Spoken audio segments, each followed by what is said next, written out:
Assalamualaikum warahmatullahi wabarakatuh. Saya Musliar Kasim, Rektor Universitas Baitur Rahmah, atas nama seluruh sivitas akademika dan pengurus Yayasan Pendidikan Baitur Rahmah menyampaikan selamat menunaikan ibadah puasa tahun 1444 Hijriah. Mudah-mudahan kita diberi kesehatan, ketakwaan, ketaatan, sehingga bisa menjalankan ibadah puasa dengan baik, sehingga setelah puasa kita dapat mendapatkan takwa yang dijanjikan oleh Allah. Dan kita berharap apa yang kita doakan selama bulan puasa diijabah oleh Allah Subhanahu wa taala. Demikian saja, salah dan janggal mohon dimaafkan. Billahi taufiq wal hidayah. Wassalamualaikum warahmatullahi wabarakatuh.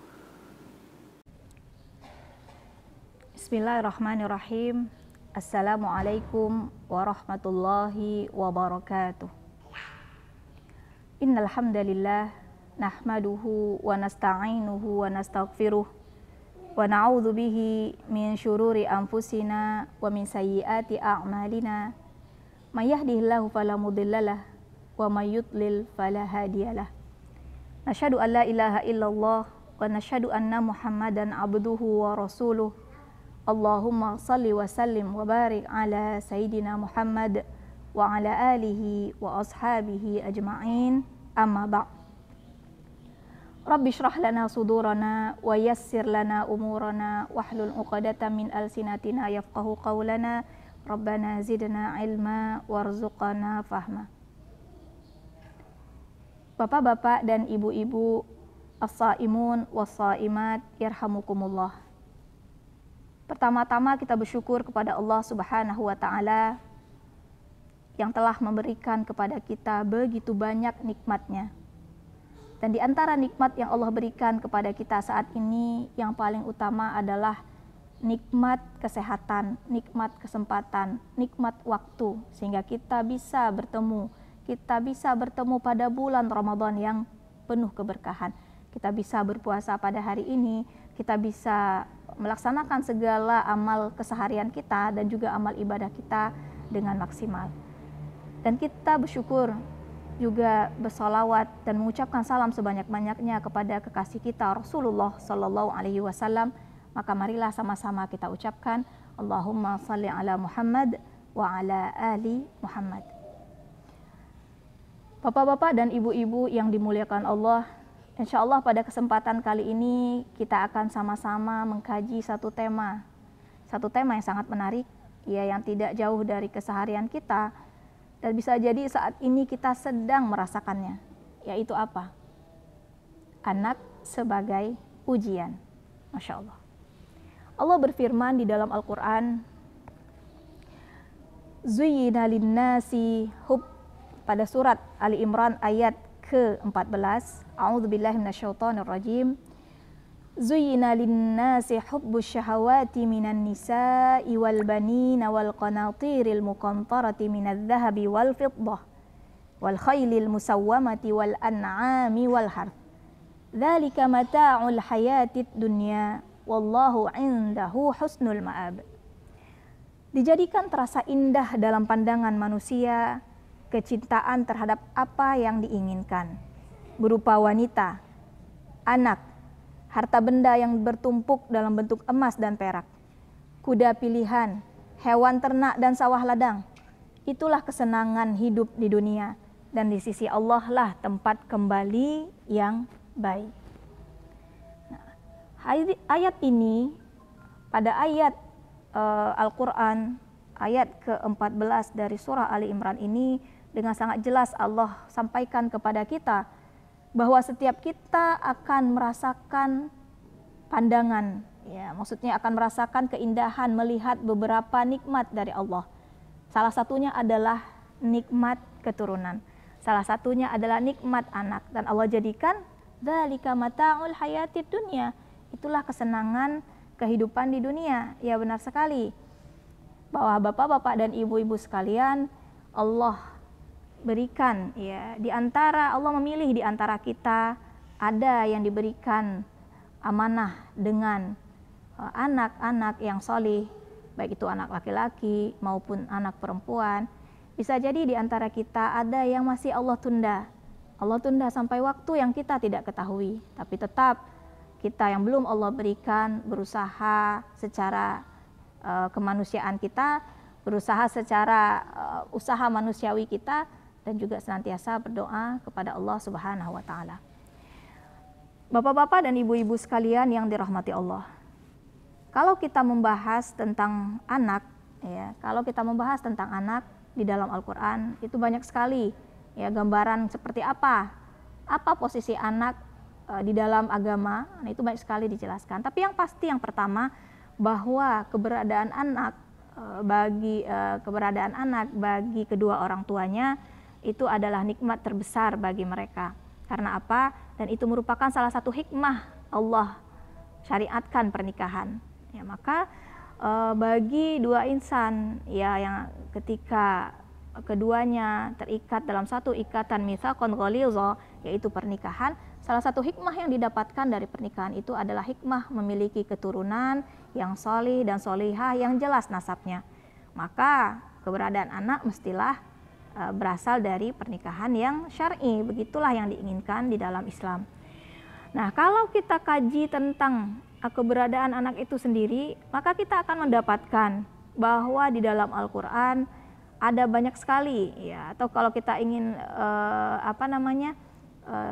angkakan, kita ingin bilangkan, kira-kira ada 5 ya kedudukan atau 5 posisi anak ini bagi kedua orang tuanya. Yang pertama, anak itu adalah perhiasan dunia, zinatul hayatid dunia.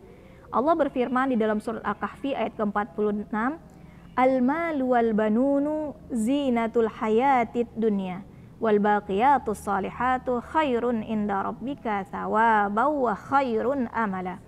Harta dan anak-anak adalah zinatul hayatid dunya, perhiasan kehidupan dunia. Tetapi dan amal kebajikan yang terus-menerus adalah lebih baik pahalanya di sisi Tuhanmu serta lebih baik untuk menjadi harapan. Bahwa benar sekali anak adalah perhiasan dunia. Betapa di antara kita merasa anak adalah hiasannya, maksudnya menghargainya, ya menyayanginya, menjaganya, ya karena kalau perhiasan pasti dijaga.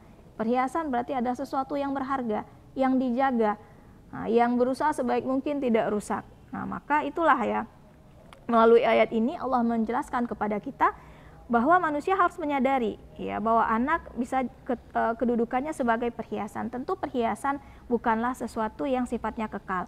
Ya, yang namanya harta keduniawian itu pasti akan ada masa habisnya. Ya, pasti akan ada masanya kita tidak lagi merasakannya sebagai perhiasan, atau Allah sudah cabut nyawa kita sehingga kita tidak merasakan dia lagi sebagai perhiasan. Berikutnya yang kedua, anak adalah kebanggaan. Allah berfirman di dalam surat Al-Hadid ayat ke-20.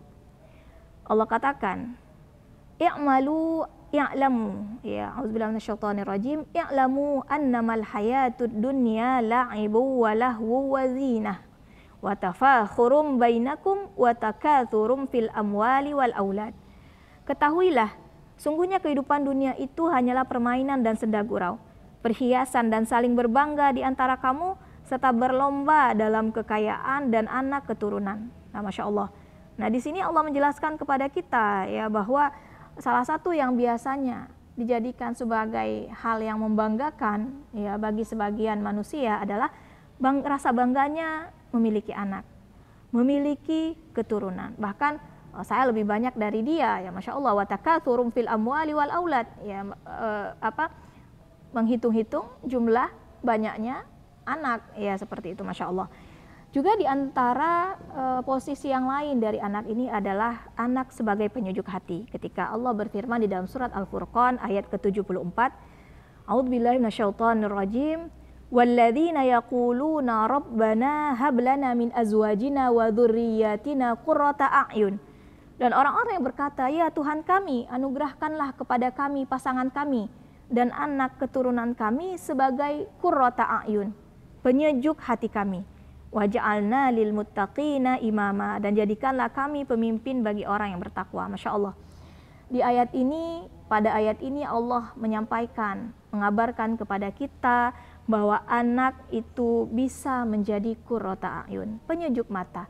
Dan insya Allah inilah yang paling diidamkan, yang paling diimpikan oleh setiap orang tua, bahwa anak yang lahir dari keturunannya, yang lahir dari rahimnya menjadi penyejuk hatinya. Dan tentu anak menjadi penyejuk hati tidak bisa datang dengan sendirinya begitu saja. Ya, mungkin ketika anak lahir ke dunia masih bayi, masih lucu, menjadi penyejuk hati. Ya, lucu, menggemaskan. Tapi begitu anak besar, ada mungkin rasa-rasa, kenapa anak begini? Kenapa anak begini? Padahal itu semua ada di tangan orang tua. Ketika anak kita harapkan menjadi penyejuk hati, tentu tidak hanya sekedar anak ini lahir, udah dia jadi penyejuk hati dengan sendirinya, tidak. Tentu ada usaha dari orang tua mendidiknya, mengajarkan kepadanya agama, mengajarkan kepadanya siapa Tuhannya, mengajarkan kepadanya amal-amal kebaikan, mengajarkan anak-anak cinta Islam, mengajarkan anak-anak cinta Al-Quran, mengajarkan anak-anak bagaimana bisa beribadah kepada Tuhannya, bisa mengesahkan Allah, dan mengajarkan kepada mereka bagaimana bisa beramal dengan amal-amal kebaikan yang banyak. Dan tentu untuk anak bisa menjadi penyejuk hati, penyejuk mata, tentu tidak jauh, tidak lepas dari apa? Dari doa-doa yang dilantunkan oleh orang tua, yang dilangitkan oleh orang tua kepada Allah Subhanahu wa taala. Bagaimana mereka bisa mendapatkan anak yang menjadi penyejuk hati kalau seandainya orang tuanya saja tidak pernah mengingat Tuhannya, tidak pernah sholat, tidak pernah meminta kepada Allah untuk diberikan anak yang menyejukkan hati. Maka ibu-ibu sekalian, dari sini anak menjadi penyejuk hati dengan jelas digambarkan di dalam Al-Quran. Nah, dan paling spesifik bahasan kita pada kesempatan kali ini terkait judul anak sebagai ujian adalah ketika Al-Quran menggambarkan bahwa anak adalah fitnah, anak adalah ujian. Allah Subhanahu wa taala berfirman di dalam surat Al-Anfal ayat ke-28, A'udzubillahi minasyaitonir rajim. Wa'lamu annama amwalukum wa auladukum fitnah wa annallaha indahu ajrun azim. Dan ketahuilah bahwa hartamu dan anak-anakmu itu hanyalah sebagai cobaan, dan sesungguhnya di sisi Allah ada pahala yang besar. Lalu Allah juga berfirman di dalam surat At-Taghabun ayat 15 ketika Allah berfirman, Innama amwalukum wa auladukum fitnah wallahu indahu ajrun azim. Sungguhnya hartamu dan anak-anakmu hanyalah cobaan bagimu, dan di sisi Allah pahala yang besar. Nah, ayat pada surat Al-Anfal ayat 28 ini dan pada surat At-Taghabun ayat ke-15 ini merupakan ayat yang senada, bahwa Al-Quran, Allah Subhanahu wa taala ingin menggambarkan bahwa di antara harta, di antara nikmat dunia yang dapat menjadi cobaan terbesar bagi seorang hamba adalah pertama nikmat harta, yang kedua nikmat anak. Nah, kita tidak bisa menafikan ya bahwa anak memanglah ujian. Dari sejak anak baru lahir saja dia bisa menjadi ujian. Ya, misalnya contohnya ketika orang tuanya sudah masuk waktu sholat, mau sholat, anak menangis. Masya Allah. Itu sebenarnya adalah salah satu ujian, terutama bagi seorang ibu. Yang ketika azan, maunya langsung wudhu, langsung sholat, tapi ternyata, baju mungkin terkena najis anak. Maka harus berwudhu terlebih dahulu, ganti baju, basuh badan yang terkena najis. Lalu nanti ketika akan sholat, anak menangis, Masya Allah. Lagi-lagi itu ujian bagi seorang ibu. Untuk bisa sholat dengan tenang saja, ada ujiannya. Tapi yakinlah bahwa setiap ungkapan Allah bahwa anak adalah ujian, ujian bagi siapa? Ujian bagi hamba Allah yang bisa melaluinya.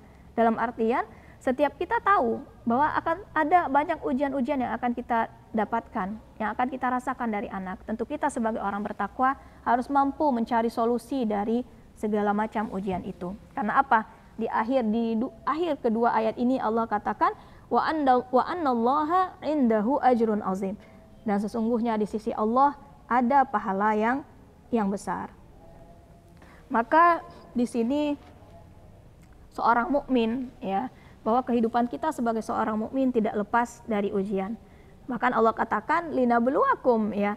Ketika Allah katakan dalam surat Al-Muluk, Allah menciptakan kehidupan dan kematian linabluwakum ayyukum ahsanu amala, untuk kami menguji kamu, siapa di antara kamu yang paling baik amalannya. Jadi di sini kehidupan kita ini Allah ciptakan dengan penuh ujian. Untuk supaya Allah tahu siapa yang lebih baik di antara kita, siapa yang paling baik amalnya. Siapa yang ketika diberikan anak, anak itu tidak menjadi ujian baginya. Dalam artian apa? Yang terutama adalah bahwa anak tidak menjadi ujian baginya untuk meninggalkan kewajiban-kewajiban Allah. Nah, jangan sampai nanti keberadaan anak justru menjadikannya jauh dari Allah. Tidak pernah sholat, tidak pernah tilawah. Kenapa? Sibuk ngurus anak, sibuk nyari harta, sibuk nyari pemasukan untuk anak. Nah, Masya Allah, tentu harusnya kehadiran anak menjadi penyemangat bagi orang tua untuk semakin rajin beribadah. Bahwa apa? Bahwa nanti usaha yang dia lakukan, ibadah yang dia lakukan, itu akan sangat berdampak kepada anaknya. Harta yang dia cari itu akan sangat berdampak kepada anaknya. Terutama misalnya terkait sholat. Orang tua yang mampu beribadah dengan baik di tengah segala kesibukannya, mencari uang, mencari harta untuk anak, mengurusi anak tapi tetap mampu sholat, maka dia akan dapatkan anak-anaknya ikut rajin sholat. Kenapa? Kenapa kamu rajin sholat? Maka anak-anak akan katakan, iya, saya melihat ayah, saya melihat ibu rajin sholat, tentu saya sholat. Saya melihat ibu dan ayah rajin mengaji, tentu saya mengaji. Jadi ketika Allah berikan kepada kita gambaran-gambaran betapa anak itu bisa jadi perhiasan, bisa jadi kesombongan, bisa jadi kebanggaan, bisa jadi fitnah. Nah, itu artinya apa? Dan yang terutama bisa menjadi penyejuk hati itu artinya apa? Bahwa bagaimana kita sebagai orang tua selama mulai dari sejak apa? Hak anak itu ya, ketika dalam dikatakan hak anak itu dimulai dari sejak seorang laki-laki mencari pasangannya. Dari sejak seorang laki memilihkan perempuan yang akan menjadi istrinya, itu dia sudah memberikan hak anaknya. Maka hak anak yang pertama adalah mendapatkan ibu yang salihah. Ya, mendapatkan ibu yang salihah. Lalu apa? Lalu nanti diberikan nama yang baik, diberikan makanan dengan rizki yang halal, yang baik. Nah, maka ketika orang tua setelah melakukan hal itu, maka serahkan kepada Allah. Berdoa kepada Allah, semoga Allah menjaga anak-anak ini. Karena apa? Orang tua hanya bisa berusaha memberikan yang terbaik, memberikan harta yang halal kepada anak. Tapi nanti di kesudahan semuanya itu adalah ada di tangan Allah. Yahdillahu may yasha wa yudlil yahdillahu may yasha. Allah akan menunjuki siapa yang Dia inginkan, siapa yang Dia kehendaki. Maka kita berdoa kepada Allah di tengah ujian, segala macam ujian yang diberikan melalui anak, cobaan yang kita dapatkan melalui anak. Nah, itu kita berdoa kepada Allah, mudah-mudahan Allah menjadikan anak kita ini dalam posisinya yang lain, yaitu sebagai qurrata a'yun. Nah, dan tentu masing-masing kita mungkin punya cobaan yang berbeda-beda. Ada yang sudah mendapatkan anak, tapi Allah uji misalnya dengan anak yang tidak seperti yang kita inginkan. Mungkin ada kekurangan dari segi kesehatan misalnya, tapi yakinlah mungkin itulah ujian dari Allah bagi orang tua yang Allah berikan anak-anak yang diuji dari segi kesehatan. Kesempatan untuk orang tua di tengah kesulitan tetap mendidik, menjaga, merawat, mendidik anaknya, ridho kepada Allah dengan anak yang telah diberikan, qanaah dengan apa yang didapatkan, Masya Allah. Mungkin bagi orang itu ujian, tapi mungkin bagi orang yang qanaah, orang yang ridho, ketika Allah berikan, diuji dengan anak yang mungkin berbeda dari anak-anak yang lain, ketika orang tua mampu ridho, tidak jadi anak itu sebagai ujian, tapi jadilah anak itu sebagai tempat dia akan menghasilkan pahala-pahala yang banyak, Masya Allah. Maka ibu-ibu sekalian, bapak-bapak dan ibu-ibu sekalian, as-saimin wa saimat yarhamukumullah, terutama pada bulan Ramadan ini, pada bulan yang berkah ini, pada bulan kita melangitkan doa-doa dan insya Allah doa-doa kita diterima. Maka doa yang paling utama yang harus kita panjatkan adalah agar Allah menjadikan anak kita anak yang salih, yang salihah. Kalau seandainya mungkin saat ini anak kita tampak masih jauh dari agama, jangan hanya sekedar kita marahi, jangan hanya sekedar kita tegur, tapi kita lupa berdoa. Maka sembari kita menegur, sembari kita ingatkan, jangan lupa kita doakan, ya Allah, tunjukkan kepada anakku kebaikan. Ya Allah, kembalikan anakku ke sisiku dengan penuh kebaikan. Ya Allah, segala macam doa yang mampu kita panjatkan, terutama terkait anak sebagai penyejuk hati, maka hendaklah kita sebagai orang tua senantiasa berdoa, Rabbana hablana min azwajina wa dzurriyyatina qurrata a'yun waj'alna lil muttaqina imama. Rabbana, ya Allah, jadikan istri-istri kami, pasangan kami, dan anak keturunan kami qurrata a'yun, penyejuk hati, dan jadikan kami sebagai imam bagi orang yang bertakwa. Insya Allah jika kita mampu menghadapi semua ini, betapapun ujian yang akan kita dapatkan dari anak kita, kita akan mampu menjadi hamba yang senantiasa meminta kepada Allah jika itu sulit, dan bersyukur kepada Allah jika diberikan anak keturunan yang baik, yang solih, yang solihah, dan berbakti. Dan di atas semua itu, jangan lupa pada bulan Ramadan ini sekali lagi doakan anak kita. Jangan hanya doa untuk kita, tapi doakan doa terutama di sepertiga malam terakhir. Marilah kita semua mendoakan anak kita agar Allah jadikan anak yang solih, sehingga tidak menjadi ujian, tapi menjadi rahmat, menjadi penyejuk hati. Baiklah Bapak-bapak dan Ibu-ibu sekalian, kita sudahi pengajian kita sampai di sini. Mudah-mudahan segala yang kita pelajari pada kesempatan kali ini bisa menjadi satu ilmu, dan insya Allah bisa kita amalkan pelajaran-pelajaran yang telah kita bahas bersama. Aqulu qawli hadza, astaghfirullahu li wa lakum. Wassalamualaikum warahmatullahi wabarakatuh.